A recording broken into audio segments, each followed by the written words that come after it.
이재명 후보의 경제관을 둘러싼 논란도 사그라들지 않고 있죠. 이재명 후보 어제는 이런 말도 했습니다. 자, AR 한번 돌려보겠습니다.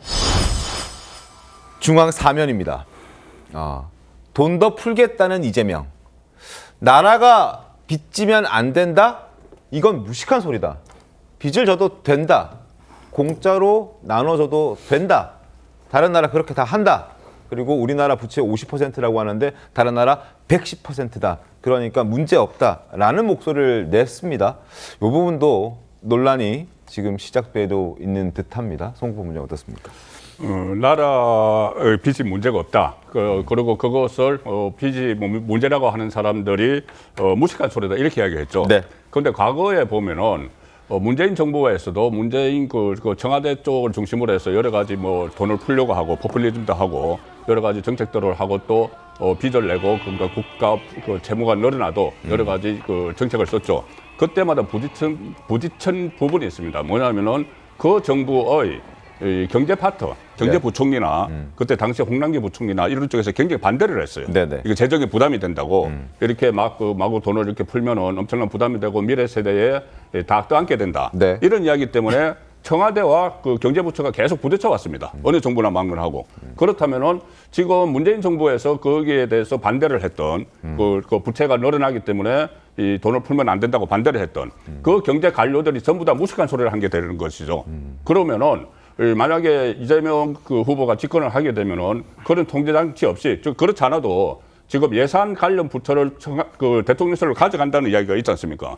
그러면은 그런 통제 장치도 없어지는 거예요. 경제 관료들이 그 견제를 하는 이런 장치도 없어지는 네. 그런 상황을 만들려고 하는 과정에서 저 이야기가 나왔기 때문에 저는 상당히 문제가 있는 발언이라고 봅니다. 자, 해당 발언 저희가 직접 들려드리겠습니다. 들어보시죠. 참 한심한 얘기가 또 있는데 나라 빚이 천조 원이 넘었다는 둥 이런 소리 하면서 절대 나라가 빚을 지면 안 된다는 이런 무식한 소리 하는 사람들이 있어요. 코로나 때 경제가 죽으니까 다른 나라는 빚을 지면서 국민들을 지원해 줬어요. 그런데 우리나라는 국민들한테 공짜로 주면 안 된다는 희한한 생각 때문에 그냥 돈 빌려만 줬어요. 자영업자고 민간이고 다 돈 빌리는 바람에 다 빚쟁이가 됐다고요. 김상일 평론가님, 네. 안 그래도 호텔 경제학인이 커피 원가 120원 공방이니 지금 이재명 후보를 둘러싼 경제관에 대한 지적들이 커져가고 있는 상황에서 지금 나라가 빚을 져도 괜찮다, 빚을 지면 안 된다라는 얘기는 무식한 소리다라고 말하는 저 모습은 우리가 좀 어떻게 받아들여야 되겠습니까? 좀 약간 너무 이렇게 단순화해서 자꾸 얘기를 하시려다 보니까 그러는 것 같은데요.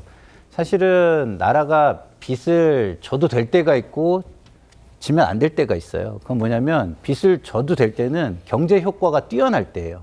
그러면 그 돈이 다시 재정으로 들어옵니다. 그러나 경제가 활성화가 안 되고 선순환 구조가 만들어지지 않으면 네. 그 돈은 시장에 잠기는 것이죠. 다시 말해서 이제 우리가 이제 뭐 케인지안 승수 효과 이런 얘기를 하지만 네. 케인지안 승수 효과의 핵심은 뭐냐면 시장의 수요가 적기 때문에 총수요를 늘리겠다는 건데 지금 시장에는 돈이 사실은 많아요. 근데 그 돈이 돌지 않는 거죠. 네. 근데 돌지 않는 돈을 정부가 돈을 넣어서 돌게 만들려면 소비 성향이 가장 큰 곳에, 다시 말해서 경제 효과가 큰 곳에 넣어야 돼요. 그러니까 이런 것들을 따져서 얘기를 해야 되는 겁니다. 근데 이런 걸 따지지 않고 무조건 빚을 지고 풀면은 경제가 좋아질 것이다 라고 얘기하는 거는 너무 극단적인 단순하고요. 그렇게 될 경우에는 오히려 경제 선순환이 없을 때는 인플레이션의 우려가 더 커질 수가 있는 것입니다. 그래서 알겠습니다. 저런 논의를 할 때 하나하나의 디테일을 좀 짚으면서 논의를 할 필요가 있겠다 이런 생각이 듭니다. 그 최근 보도를 보면요. 2050년에 태어나는 신생아가 네. 8천만 원에 달하는 국가 빚을 안고 살게 된다. 태어나는 순간부터. 이렇게 얘기를 합니다.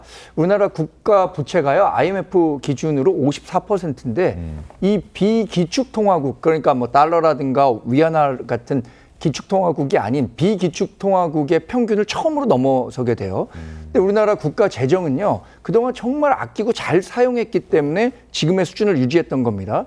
우리나라가 세계에서 노령화가 제일 빠르게 진행되고 있고요. 잠재적으로 우리 통일할 겁니다. 이러면 국가 재정이라는 것은 먼 미래를 보고 지금 짜야 하는 건데 국가가 빚을 더 내서 써도 된다. 이렇게 얘기하는 것은 전 굉장히 경제적으로는 맞지 않는 얘기다. 예. 지금 돌이켜보면, 네. 3년 전 그때 대선 때 네. 후보 간 토론회에서 이재명 당시 후보가 우리나라가 곧 기축통화국이 될 가능성이 높다. 라고 얘기를 한 적이 있습니다. 네. 꿈 같은 얘기죠. 돈 막 찍어내면 되니까. 그래서 지금 호텔 경제학이 사실은 지역화폐하고 기본소득 네. 이거를 할 수 있는 방안을 지금 얘기를 하느라고 이거 하는 거거든요. 그리고 왜 나라가 빚지면 안 되냐? 이건 역시 또 기축통화 국가론하고 연결이 되는 거예요. 그렇게 되면 참 좋겠습니다만은 네. 지금 작금의 이 어려운 상황 또 정말 통상의 파고가 높아지고 있는데 이렇게 포퓰리즘을 해서 표 얻어가지고 대통령 되겠다라고 하는 거는 그건 국익에 도움이 되지 않는다. 그러니까 이걸 좀 삼가해 주시라. 알겠습니다. 짧게 제가 하나만 말씀드리고 싶은 네. 거는 이게 용처를 좀 조정해서 돈을 쓴다면 지금 재정이 사실은 그 낭비되는 부분이 많거든요. 근데 쓸데없이 쓰이는 그 용처를 좀 조정해서 쓴다면은 빚을 탕감해주거나 경제 주체를 살리는 데 쓰는 것은 굉장히 중요한 것이긴 합니다. 왜냐하면 알겠습니다. 경제 주체가 무너지면 그것이 회복되는데 훨씬 더 큰 돈이 든다는 점은 우리가 생각할 필요가 있겠습니다.